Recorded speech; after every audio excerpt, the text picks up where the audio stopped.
আল্লাহর বান্দি, ভালো বাবার সন্তান, বিবাহের পরে স্বামীর ঘরে আসছেন। দীর্ঘদিন স্বামীর ঘরে থাকার পর একদিন ডেকে বলেন, ও স্বামী আমার, তুমি আমাকে কি পরিমাণ মোহাব্বত করো? স্বামী ডাক দিয়া বলে, ও স্ত্রী, কেমনে বুঝাই তোমাকে কি পরিমাণ মোহাব্বত করি? এক কথায় জানায় দিলাম, তুমি আমার জীবনের সবকিছু, তুমি ছাড়া আমার কেউ নাই, তুমি আমার সব। আল্লাহর বান্দি স্ত্রী ডেকে বলেন, স্বামী আমার, আমি যদি তোমার সব হই তো আমার জীবনের কোনো মনের আশা পূরণ করবানি? বলে, হ্যাঁ করব। বলে, কি পরিমাণ? বলে, বলতে দেরি হবে, তুমি যা চাইবা তার থেকে বেশি পূরণ করব। আল্লাহর বান্দি হিকমত খাটাইয়া বলে, স্বামী আমার, আমার মনের আশা যদি তুমি পূরণ করতে চাও তাহলে দেরি না করে তুমি আমাকে তালাক দিয়ে দাও। কি দিয়ে দাও? তালাক। স্বামী মাথায় হাত দিয়া বলে, সর্বনাশ, কি বললা হে আমার প্রাণের বিবি, এটা কি সম্ভব? বলে, তুমি ওয়াদা করেছো দিবা, ও আমার মনের আশাটা পূরণ করে দাও। বলে, সম্ভব না। বলে, ওয়াদা খেলাপ করতে পারবা না, যেহেতু ওয়াদা করেছো আমি চাইলে দিবা, তাড়াতাড়ি তালাক দিয়া দাও। বলে, হবে না। এবার আল্লাহর বান্দি সহ সমাধানের জন্য জামানার পয়গম্বরের দরবারে রওনা হয়ে গেল।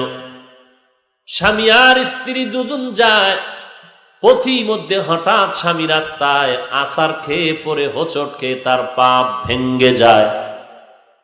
চিল্লায় কান্না করে, আমাকে বাঁচাও, বাঁচাও। চোখের পানি পড়া আর রক্ত প্রবাহিত হওয়া শুরু হয়ে গেল। একটু পা ফেটে গেল। আল্লাহর বান্দি ডেকে বলেন, ও স্বামী আমার, চলো বাড়িতে চলো, পয়গম্বরের দরবারে যাওয়ার কোনো প্রয়োজন নাই। বাড়িতে যাওয়ার পরে স্ত্রী ডাক দিয়ে কয়, স্বামী আমার, আমাকে তুমি মাফ করে দাও। আমি যে কথাটা বলে তোমার সামনে ব্যক্ত করেছি, উড্ড করে নিলাম, তুমি মনে কোনো পেরেশানি নিও না। এবার স্বাভাবিক হালাতে স্বামী সুস্থ হয়ে বলে, ও প্রাণের স্ত্রী, বলে দাও, কেন তুমি তালাকের আবদার করেছিলে? বলে, এখানে আমার হিকমত হলো, পয়গম্বরের হাদিস, পয়গম্বর বলেছেন, ক্বালান নবিয়্যু সাল্লাল্লাহু আলাইহি ওয়া আলিহি ওয়াসাল্লাম, মান ইউরিদিল্লাহু বিহি খায়রান ইউসিব মিন। আল্লাহর নবী বলেন, আল্লাহ যদি কারো ভালাই চান তাকে মুসিবতের দ্বারা ধৈর্যের পরীক্ষা নিবেন। ও স্বামী আমার, তোমার ঘরে আসার পরে তোমার ঘরে আমি সংসার করতেছিলাম, কোনোদিন আজও পর্যন্ত কোনো দুঃখের কোনো নিঃশ্বাস তোমার থেকে পাই নাই। বুঝতে পারলাম তোমার উপরে কোনো মুসিবত নাই। আর যার ঘরে মুসিবত নাই, রসুলের হাদিস বলে, আল্লাহ তারে ভালোবাসেন না। আল্লাহ যারে ভালোবাসেন না তার উপরে আল্লাহর রহমত নাই। যেই ঘরে আল্লাহ পাকের রহমত নাই, ওই ঘরে আমি আল্লাহর বান্দিও থাকতে চাই না। আল্লাহর বান্দি বলেন, এরপরে যখন রাস্তার মাঝে থেকে আবার ফিরে আসলাম, এখানেও হিকমতের জাহের হয়ে গেল। এরে স্বামী আমার, রাস্তায় পড়ে হোঁচট খেয়ে তোমার পাটা ভেঙ্গে গেল, রক্ত প্রবাহমান হয়ে গেল। তখন তোমার চোখে পানি আসলো আর দুঃখের নিঃশ্বাস। তখন আমি বুঝতে পেরেছি আল্লাহ পাক তোমার উপরে রহমতের নজর দিয়ে তাকাইছেন, মুসিবত দিয়েছেন। নবীর হাদিস মতে আল্লাহ যার কল্যাণ চান তাকে মুসিবত দেন। যেহেতু আল্লাহ তোমাকে মুসিবত দিয়েছেন, কল্যাণ চেয়েছেন, রহমত চলে আসছে, এখন রহমত আছে, আমিও তোমার ঘরে আছি।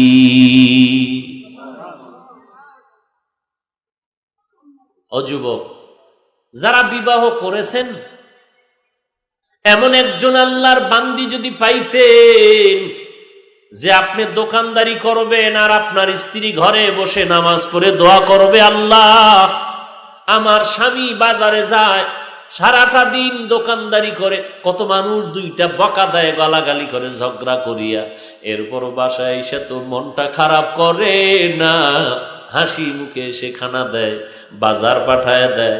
ও আল্লাহ, আমার স্বামীর ঋণ আমি আদায় করতে পারবো না, রৌদ্রে পুড়িয়া বৃষ্টিতে ভিজে ভিজে কষ্ট করে করে কামাই রুজি করিয়া খানাগুলো আমগো খাওয়ায়, সে মাঝে মাঝে পাইলে খায়, মাঝে মাঝে খায় না। ও আল্লাহ, স্বামীর ঋণ আদায় করতে পারবো না, মেহেরবানি করে তুমি তার কামাই রুজিতে বরকত বাড়ায়া দাও। কোটি টাকার কোনো দাম নাই, অল্প টাকায় বরকত হলে অনেক দাম। আল্লাহ যদি রাজি না থাকে, কোটি টাকা লাভ নাই। আর আল্লাহ যদি সন্তুষ্ট থাকেন, অল্প টাকায় অনেক বরকত, অনেক লাভ। এমন একজন বিবি যদি ঘরের মধ্যে পাইতেন, নামাজের সময় নামাজ দাঁড়ায় গেছে, আপনাকেও ফজরের সময় ঘুম থেকে ডেকে বলেছে, স্বামী তাড়াতাড়ি উঠো, নামাজটা আদায় করে নেও, এমন একজন স্ত্রী যদি ঘরে পাইতেন, আপনার ঘর ফেরেশতার রহমত দিয়া পাহারা দিত। যারা পান নাই, আল্লাহর কাছে দোয়া করেন, ও আল্লাহ তুমি আমার বিবিকে রাবেয়া বসরিয়ার মতো বানায় দাও, তুমি আমার স্ত্রীকে ওই ইসমাইল নবীর মা খাদিজা রাদিয়াল্লাহু আনহার মতো আদর্শওয়ালা বানায় দাও, আমার স্ত্রীকে মালিক আম্মাজান আয়েশা রাদিয়াল্লাহু আনহার মতো তুমি গুণবতী বানায় দাও, আমার স্ত্রীকে আল্লাহ খাদিজাতুল কুবরার মতো বানায় দাও। মায়ার নবী কালেমার দাওয়াত দিতে যায়, খাদিজা দাঁড়ায় অপেক্ষা করে, নবী না আসা পর্যন্ত ঘুমায় না। আর আপনার স্ত্রী ঘুম যে দিছে, দরজা ভেঙ্গে ফেলেও যদি ডাকাত এসে যায় খবর নাই, কানের অলংকার খুইলা নেওয়ার পর 3 ঘন্টা পরে কানে হাত দিয়া কয়, কানের অলংকার কই গেল? কিন্তু নামাজি নারীরা কখনোই এরকম অচেতন ঘুম হয় না। আর দ্বিতীয়, নামাজি নারীদের ঘর আল্লাহর রহমতের ঘর। এরে নবীর আশিক যারা বিবাহ করেন না, আল্লাহর কাছে বারবার দোয়া করবেন, হে মালিক এমন একজন স্ত্রী তুমি আমার কপালে মিলাইয়া দাও, কিছু পাই আর না পাই, অন্তত যেন আমার স্ত্রীর চরিত্রটা ভালো পাই, কোরআনওয়ালা পাই, ওর মা যেন ভালো পাই। কারণ যেই গাভীর দুধ বেশি হয়, ওর বাচ্চাটারও দুধ বেশি হবে। মা যদি ভালো হয়, সন্তান ভালো হবে। এরে যুবক, যার হালাতের উপরে সে আছেন, আর একজন আর পেট ব্যথায় কান্না করে, আপনি তো বুঝেন না কাঁদে কেন, বলে পেট ব্যথা, কয় পেট ব্যথার জন্য কি এত কাঁদেনি? কিন্তু নিজের যখন হয় তখন টের পাওয়া যায়। ও যুবক ভাই, সেদিনও 2টা যুবক মাদ্রাসায় আসলো, লোকজন পাশে বসা, কয় হুজুর একটু একান্ত ভাবে কথা বলবো। আমি বললাম কোথার থেকে আসছেন? বলে অমুক জায়গা থেকে। এরপরে কি হালাত? বলে সবার সামনে বলা যাবে না, একটু সুযোগ দেন, একা একা কথা বলবো। আমি বিদেশে থাকতাম, কিছুদিন পর আবার চলে যাব, কুমিল্লা জেলার অমুক থানায় আমার বাড়ি। আমি লোকজনকে একটু বাহিরে রেখে কথা বলতে শুরু করলো। আল্লাহর বান্দা হাউ মাউ করে কান্না, ফ্যামিলি নিয়ে বড় ঝামেলা। এমন বউ বিয়া করছি, নিজের আপন মা বাবারে গালাগালি ছাড়া কথা বলে না। মা বাবা বৃদ্ধা হয়ে গেছে, বুড়া হয়ে গেছে, আমরা বাহিরে থাকি, টাকা পাঠাই, মায়ের মুখে 2 লোকমা খানা দেওয়ার কোনো লোক নাই। অথচ বিবাহ করলাম, আমার ভাইও বিবাহ করেছে, একটা কথাও শুনতে রাজি না। কি বিপদ! আমার মা আমার হাত ধরে কান্না করে, বাবা কপালে বুঝি আর শান্তি দেখে যেতে পারবো না। কয় হুজুর মনটা চায় বাহিরে যাওয়ার আগে যদি মা বাবায় মরে যাইতো, জানাজাটা পড়াইয়া দিয়ে যাইতাম, কলিজা ঠান্ডা হইতো। কারণ মা বাবায় যেই পরিমাণ কান্না করেছে দেখিয়া সহ্য করা যায় না রে হুজুর। ফ্যামিলি নিয়ে বড় ঝামেলায় পড়ে আছি। ও যুবক, টাকার বাহাদুরি দিয়া কোনো লাভ নাই। একজন ভালো নেককারিনী স্ত্রী যদি ঘরে রাখতে পারো, এটাই তোমার জীবনের শান্তি, না খায়া থাকলেও শান্তি। এরে নবীর উম্মতের দল, আল্লাহর বান্দি, আল্লাহর খাস একজন ইবাদত গুজার বান্দি। এই জন্য দোয়া করা দরকার। আল্লাহ বলেন আমার কাছে চাইতে দেরি পাইতে দেরি হবে না। যারা বিবাহ করেছেন আল্লাহর কাছে দোয়া করেন, হে আল্লাহ নেককারিনী স্ত্রী বানায় দাও। আল্লাহ পাক দিলটাকে ঘুরাইয়া দিতে সময় লাগে না। কত আল্লাহর বান্দা ইসা শুকর আদায় করে আর দোয়া নেয়, বলে হুজুর আমার স্ত্রী জীবনেও নামাজ পড়তো না, এখন আলেম ওলামাদের বয়ান শুনে এক ওয়াক্ত নামাজও বাদ দেয় না। আছে না নাই? তাহলে আপনিও আল্লাহর কাছে বলেন। আল্লাহর বান্দা যুবক সন্তান, জীবনে এমন কোন গুনাহ নাই করে নাই, গুনাহ করে করে পাহাড় সমপরিমাণ গুনাহ করেছে, লজ্জায় মাথা গোজার ঠাই পায় না। আল্লাহর বান্দা চিন্তায় পড়ে গেল, এই গুনার বোঝা নিয়ে কবরে যেতে চাই না, বদনাম, এলাকার সবাই আমাকে খারাপ বলে, দূরের থেকে বরদোয়া করে, না জানি মরিয়া গেলে এলাকার মানুষ খুশি হয়ে যাবে। অযুবক, একটু চিন্তা কর, রক্তের গরমে অনেক কিছু করতেছো, মনে করতেছো তোর বাহাদুরি বাড়তেছে। ও বাবা, বাংলাদেশের জমিনের মধ্যে তাকায় দেখ, অন্যায় করেছে 1 মাস আগে কিন্তু ধরা তো পড়িয়াই গেল, বাঁচতে তো পারলো না। তুই একজনকে হত্যা করলি, বাঁচতে তো পারলি না, 1 বছর পরে হলেও তো তোর ফাঁসির হুকুম এসে গেল। এইগুলো দেখার পরেও কেন অন্যায়গুলো করো, আর একজনের ইজ্জত নষ্ট কেন করো রে বাবা? রক্তের গরম দেখাইয়া বাহাদুরি করিস না। যদি করো, এই মুরব্বীদের বরদোয়া নিয়া দুনিয়ায় সম্মান পাবি না, আর ওই অন্ধকার কবরে তোর কবর হবে জাহান্নামের আগুন। আর যদি আল্লাহ না করুন কোনো ছেলে সন্তান দুনিয়াতে রেখে যাও, মানুষের বরদোয়ার লাথি ছাড়া কিছুই পাবে না। সবাই বলবে ওই যে এক চরিত্রহীন ডাকাতের ছেলে। যুবক, গুনাহ তো করছেই, হঠাৎ করে দিলটা নরম হয়ে গেছে।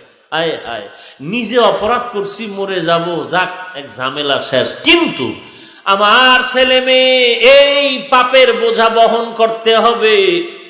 সবাই বরদোয়া দিবে আর গালাগালি করবে, না, এমন পাপের বোঝা নিয়ে আর বাঁচতে চাই না।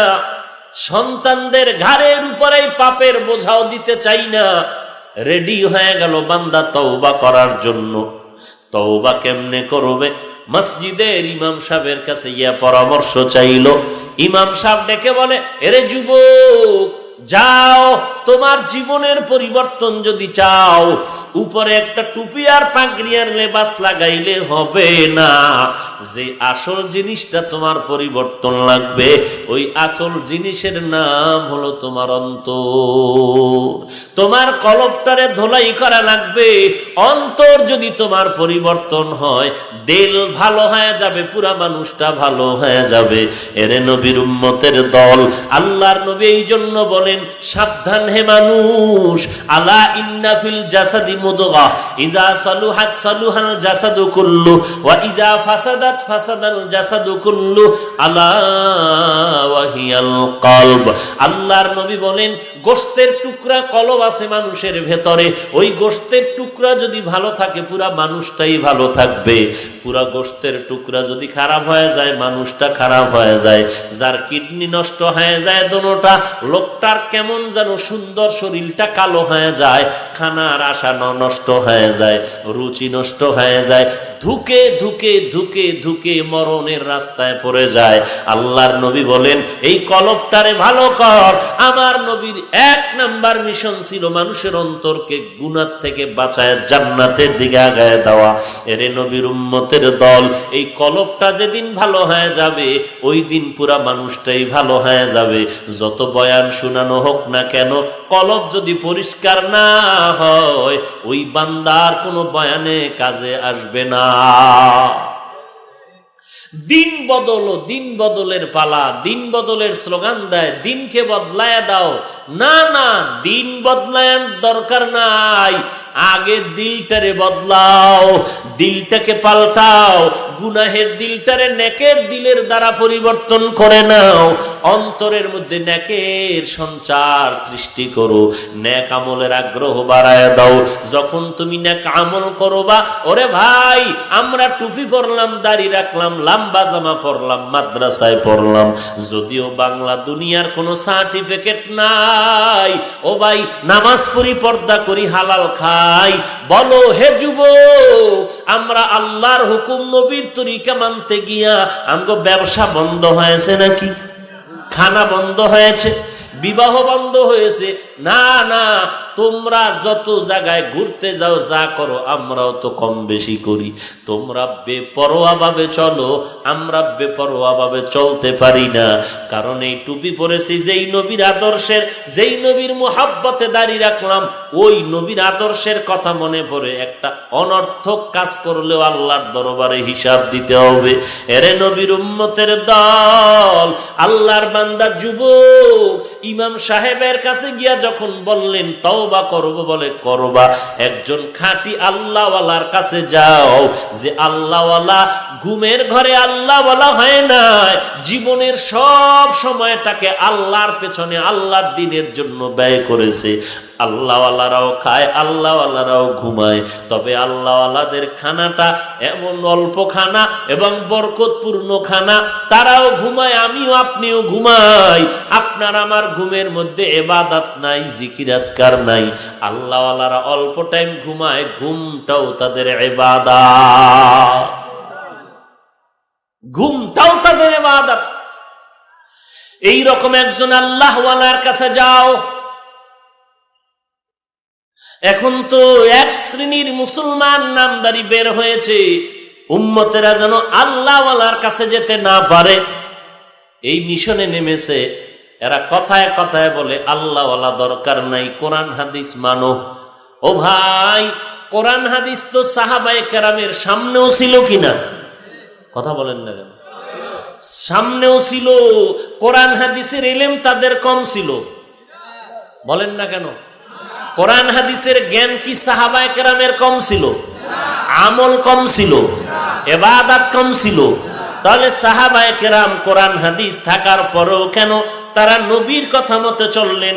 নবীকে দেখে দেখে নামাজ শিখলেন, আবার সাহাবায়ে কেরামদের দেখে তাবিঈনরা তাদের আমল শিখলেন। কোরআন হাদিস হাতে থাকার পরে, জানার পরও, বুঝার পরও তাবিঈনরা সাহাবাদেরকে দেখে আমল করে, আবার তাবিঈনদেরকে দেখে তাবিঈনরা আমল করে। এরে নবীর উম্মতের দল, একজন খাঁটি আল্লাহওয়ালা, আল্লাহর খাস বান্দা যারা, প্রিয় বান্দা যারা, ইচ্ছা করে তো গুনাহ করেই না, অজান্তে যদি দুই একটা গুনাহ হয় তওবা করতে তারা দেরি করে না। এমন একজন আল্লাহওয়ালা এর কাছে যাও, তারপরে তার থেকে তুমি তওবা শিখে নাও, তওবা করে তোমার অন্তরটারে ধোলাই করে নাও, ইনশাআল্লাহ তোমার কপাল খুলে যাবে। এরে নবীর উম্মত, কারণ আল্লাহওয়ালার চোখের নজরের মধ্যেও অনেক বরকত। একটা গাঞ্জাখোর নারিকেল গাছের দিকে তাকায় কি জানি দোয়া পড়ছে, সাথে সাথে গাছের মধ্যে গজব শুরু হয়ে গেছে। এক গ্লাস পানি নিয়ে কয়, হুজুর একটু পানি দেন, কি সমস্যা? বলে, নারিকেল গাছে নারিকেল হয় না, আম গাছে আম হয় না, গরুতে দুধ দেয় না। সমস্যা কি? বলে, গাঞ্জা করে তাকায় কি জানি দেখলাম, ঠোঁট নাড়ায় দোয়া বলল, দুধ বন্ধ হয়ে গেল। এটার সিস্টেম কি কি হইল? কয়, এটারে মুখ দোষ কয়, বদনজর কয়। কি কয়? কার বদনজর? পীর সাহেবের, ইমাম সাহেবের, কার? একজন গাঞ্জাখোরের চোখের নজরে যদি গাছের ফল নষ্ট হয়, একজন গাঞ্জাখোরের চোখের বদনজরে যদি গাভীর দুধ নষ্ট হতে পারে, একজন খাঁটি আল্লাহওয়ালার নেক নজরে কেন একটা মানুষের মধ্যে অ্যাকশন হবে না? ওইটা বুঝে, এটা বুঝে না। ওইটা বুঝতেছে, এটা বুঝতেই চায় না। আল্লাহ সব ভাইকে সহি বুঝ দান করে। এবার যুবক বলল, আল্লাহওয়ালা বলতে কে? কার কাছে যাব? ইমাম সাহেব বলেন, এর যুবক ভাই, অমুক এলাকা একজন আল্লাহর ওলি আছে, যাও, তার নাম আবুল হাসান। আবুল হাসান নামের ওলিয়ে কামেলের কাছে যাও। হাকিমুল উম্মত মুজাদ্দিদুল মিল্লাত শাহ আশরাফ আলী থানবী রহমাতুল্লাহ আলাইহি ইলাজে কিবির নামে কিতাবের মধ্যে ঘটনা লেখেন। ওই ইমাম পরামর্শ দিয়ে বলে, অমুক এলাকার মধ্যে একজন ওলিয়ে কামেল আবুল হাসান নামের ব্যক্তি, তার কাছে যাও। যুবক নিজের জীবনের পরিবর্তনের জন্য আল্লাহর ওলির মজলিসে রওয়ানা, আল্লাহওয়ালাদের মজলিসে যায়। এইবার বান্দা পুরা তওবা করার নিয়তে রওয়ানা। এরে নবীর উম্মত, হাদিস শরীফে নবী বলেন, কোন উম্মত যদি একটা নেক কাজের নিয়ত করে, কাজটা করার কাছে এখনো যায় না, শুধু নিয়ত করছে ওয়াজে যাব, দোয়ার মাহফিলে যাব, নিয়তটা করা মাত্রই একটা নেক আল্লাহ আমলনামায় লিখে দেয়। আর বান্দা যখন ওই নেক কাজের নিয়ত করিয়া কাজটা করে, আল্লাহর নবী বলেন, উম্মতের দল ওই বান্দাকে আল্লাহ রব্বুল আলামিন নেক দেওয়া শুরু করেন, 700 পর্যন্ত নেক লেখা হয়। 10 থেকে 700 পর্যন্ত নেক আল্লাহ তাকে দান করেন। পক্ষান্তরে গুনার ক্ষেত্রে আল্লাহ দয়াময়, গুনার নিয়ত করছে, কোন গুনাহ লেখা হবে না। বরং নিয়ত করে যদি কয় সিনেমায় যামু, কিছুক্ষণ পর কয় দূর ভাল লাগে না, যাব না, ফেরেশতারা একটা নেক লিখে দেয়। আর যদি যাইয়েই পড়ে আর সিনেমা দেখিয়েই ফেলে, ফেরেশতাদের মাধ্যমে আল্লাহ একটা গুনাহ লেখায়। আর ওই নেক কাজ করলে 10 থেকে কত 700 নেকি আল্লাহ দান করেন, আরো বেশি। এরে যুবক আল্লাহর গোলাম, এই যুবক এখন হাসানের দরবারে রওনা। হেঁটে হেঁটে হেঁটে হেঁটে হেঁটে হেঁটে ঠিকানা জেনে জেনে ওই জায়গায় গিয়া যখন উপস্থিত হয়ে গেল, খবর নিয়ে আল্লাহর ওলি আবুল হাসানের বাড়ির দরজায় দাঁড়ায়, সালাম দিয়ে আওয়াজ দেয়, ঘরে কে আছেন একটু আওয়াজ দেন, আমি আগন্তুক এক যুবক আপনার সাথে মোলাকাতের জন্য হাজির হয়েছে। কোনো আওয়াজ নাই। যুবক আবার আওয়াজ দিলেন, জবাব নাই। তৃতীয়বার আওয়াজ দেওয়ার পরে মহিলাদের একটা কণ্ঠ ভেসে আসলো। মহিলা ডাক দিয়ে কয়, কে তুমি? বলে, আমি বহু দূর থেকে এক যুবক এসেছি আল্লাহর ওলি আবুল হাসানের সাথে মোলাকাতের জন্য। কেন? বলে, তার হাতে বায়াত গ্রহণ করে আমি তওবা করব। মহিলা বাজে মন্তব্য করলেন আর বললেন, আর কি মানুষ নাই? এই বেচারার কাছে কেন আসছো? এই ব্যক্তির থেকে ভেগে যাও, এ বেশি ভালো মানুষ না। আরো খারাপ কথা বলার পর যুবকের মনে আঘাত লাগলো, কষ্ট পেল, মনের দুঃখ নিয়ে বিদায় নেয়। কিছু দূর যাওয়ার পরে কয়েকজন আল্লাহর বান্দা কয় দেখা হয়েছে, বলে হয় নাই। বলে কেন? বলে ঘরের মধ্যে নাই। আর তার ঘরের মহিলার ব্যবহার এত খারাপ, আমার মন নষ্ট হয়ে গেছে। লোকেরা বলে যুবক একটু দাঁড়াও, আবুল হাসানের মতো একজন ভালো আল্লাহওয়ালা হতে পারে না, অন্তত তুমি কিছু করো আর না করো চেহারাটা দেখা যাও। সে একজন ভালো মানুষ, তার চেহারা দেখে যাও। বলে তারে কই পাই? গরিব মানুষ তো, জঙ্গলে গিয়া কাঠ কেটে বাজারে বিক্রি করে তারপরে সংসার চালায়।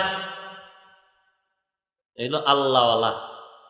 হ্যাঁ, আর আমাদের আল্লাহওয়ালা আউযুবিল্লাহ পারে না, বিসমিল্লাহ পারে না, কোরআন পারে না, মুরিদের সামনে দাঁড়ায় দুরাকাত নামাজের ইমামতি পারে না। মুজাদ্দিদে জামান আসেনি? বিশ্ববরেণ্য অলিকুল শিরোমণি। ও আল্লাহর বান্দা, শুধু তাই না, এই আল্লাহর ওলি দরবার স্বর্ণের মুকুট বানায় রাখছে, বিল্ডিং এর অভাব নাই। কেমন করে বানাইছি? মিডিয়াওয়ালারা কয় মুরিদের টাকা উল্টা পাল্টা করে আত্মসাৎ করেছে। ভাইরা আমার, এদের বেলায় কেউ জবান খুলে না, কিছু কয় না। পীর নিয়ে কথা বললেই চোখে খালি চরমনাই আর উজানি বাজে, দেখতে নারী চলন বাঁকা। কেন? চরমনায়ের কারণে কি হয়? বলে চরমনায়ের কারণে এই তিতাসের মানুষ সব বিড়িখোর হয়ে গেছে। কি? চরমনাই উজানি যাওয়া হয়ে গেছে। চরমনাই উজানি যাওয়ার কারণে মানুষ বেপরদা হয়ে গেল। চরমনাই উজানি যাওয়ার কারণে মানুষ নামাজ বাদ দিয়েছে। তাহলে বিরোধিতা কেন? চরমনাই খারাপ, উজানি খারাপ, এই কথা বলার মানে কি? বরং আমরা তো তাকায় দেখি, যেই লোকটা নামাজ পড়তো না চরমনাই উজানি যাওয়ার পরে নামাজি হয়ে গেল। যেই লোকটা পর্দা করতো না, আল্লাহওয়ালার বয়ান শুনিয়া কান্না করে পর্দা করে, হালাল খায়, বিবি পর্দায় রাখে, গুনার কাজ করে না, গান বাজনা শুনে না। এখন যদি বলে চরমনাই খারাপ, উজানি খারাপ, আমি বলবো ভাইজান আপনার অন্তর বড় খারাপ। এরে নবীর উম্মতের দল, আবুল হাসানের চেহারাটা দেখে যাও। কোথায়? বলে জঙ্গলে কাঠ কেটে আসবে, রাস্তা দিয়ে দাঁড়াও। যুবক রাস্তায় দাঁড়ায় গেলেন মোলাকাতের জন্য। হঠাৎ করে তাকায়া দেখে রাস্তার ওই পার্শ্ব থেকে একটা বাঘের পিঠে পাগড়িওয়ালা বসে আছেন। লাকড়ির বোঝা বাঘের পিঠে, হাতে একটা লাঠি দেখা যায়। যুবক বাঘ দেখা ভয়ে পালাইতে শুরু করলো। আল্লাহর ওলি ইশারা দিয়ে কয় দাঁড়াও, কোনো ভয় নাই, আশরাফুল মাখলুকাত মানুষ, আর বাঘ মানুষের গোলাম। যুবক দাঁড়ায় গেল, আবুল হাসান এসে দাঁড়ায় গেলেন। যুবক তাকায় দেখে হাতের মধ্যে যে লাঠি দেখছি, এটা লাঠি না, জঙ্গলের একটা বড় সাপ। আল্লাহর ওলি আবুল হাসান ডাক দিয়া কয় যুবক কেন আসছো? যুবক ডাক দিয়া কয় হযরত কেন আসছি পরে বলবো, ঘরের বউয়ের ব্যবহার খারাপ। কেন? আসছিলাম বড় আশা করে, মনটা খারাপ হয়ে গেল। আপনি এত বড় ওলি শুনলাম, অথচ স্ত্রী এত খারাপ কেন? আল্লাহর ওলি আবুল হাসান ডাক দিয়া কয় এই যুবক, আমার স্ত্রীর ব্যবহার খারাপ তুমি কয় বছর শুনছো? বলে 1 বছরও না। কয়দিন? বলে 1 দিনও না। কয় মিনিট? বলে মাত্র 1 মিনিট। কয় 1 মিনিট শুনিয়েই তোমার মাথা গরম? আর আমি আবুল হাসান 1 দিন আর 2 দিন না, আমার জীবন যৌবনে স্ত্রী নিয়ে শেষ করলাম। এত কিছু শোনার পরও একদিনও মন খারাপ করি নাই, বরদোয়াও করি নাই। আল্লাহর দরবারে চোখের পানি ছেড়ে কান্না করেছি, ও দয়ার মালিক, আমার স্ত্রী আমার জন্য এক বড় পরীক্ষা। তুমি তার ব্যবহার ভালো করে দাও, হেদায়াত দাও। আর আমি আবুল হাসানকে ধৈর্য ধারণের তৌফিক দান করো। আজ আমি আবুল হাসান ধৈর্য ধারণ করার কারণে আল্লাহ ধৈর্যের ফলাফল হিসাবে বাঘ আমার গোলাম বানাইছেন, সাপ হাতের লাঠি বানায় দিয়েছে।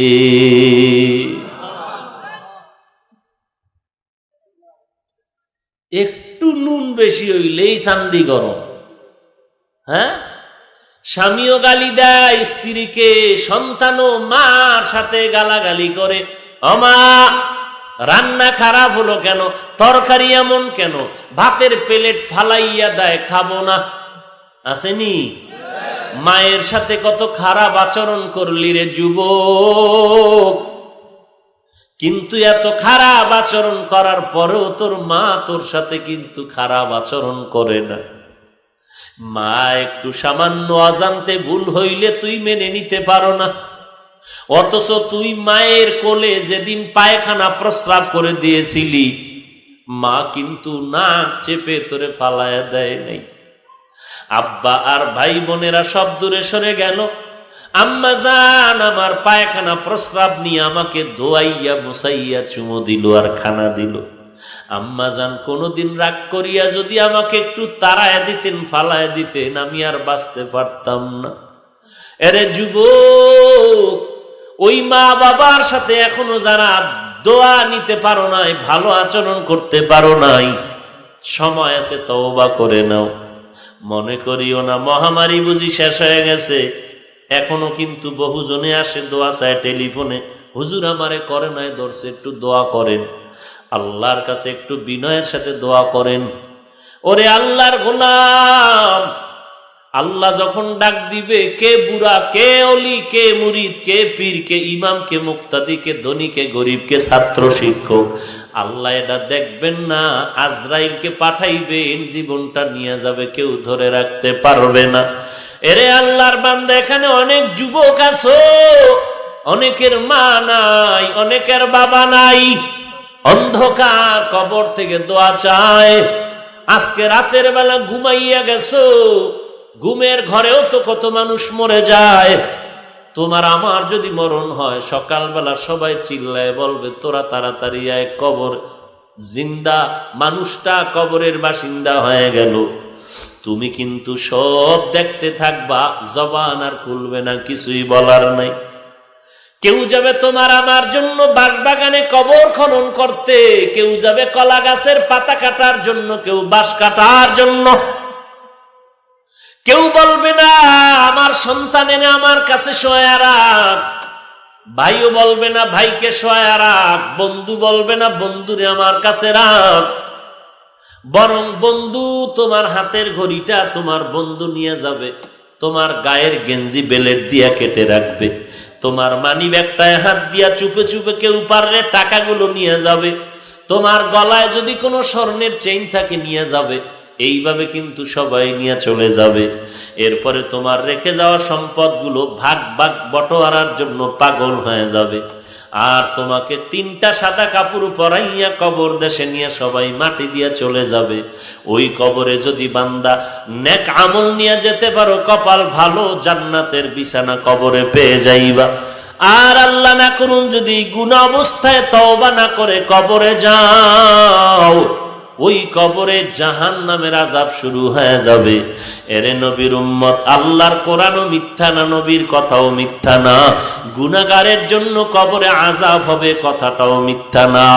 বালিশে মাথা লাগাইয়া চিন্তা করে দেখবা, কোরআন যদি তোমার অন্তর বলে সত্য, গুনাহগারের জন্য মরণের পরে আযাব হবে, কথাও সত্য।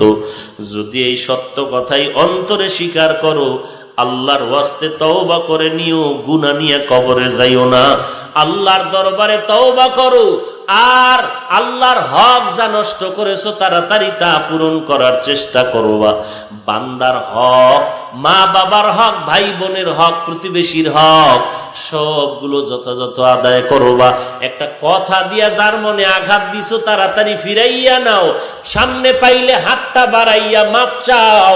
ও ভাইজান, বুঝতে পারি নাই, আমি পেছনে বসে আপনাকে একটা গালি দিয়েছি, আসলে গালিটার কাজ আপনি করেন নাই। আল্লাহ আমার উপরে বেজার হয়ে গেছে, আমাকে আপনি মাফ করে দেন, আমি আপনার এই গালির অপরাধ নিয়ে কবরে যেতে চাই না। এইভাবে এক একজন থেকে ক্ষমা নিয়ে চলো, কখন ডাক আসবে জানা নাই। আল্লাহর দরবারে কান্না করে তওবা করো, আল্লাহর কাছে বলো, হে মালিক, তওবাওয়ালা জিন্দেগি দান করো, গুনাহমুক্ত জিন্দেগি দান করো। আয় আল্লাহ, বেশি বেশি নেক আমল করার তৌফিক দান করো, আমিন।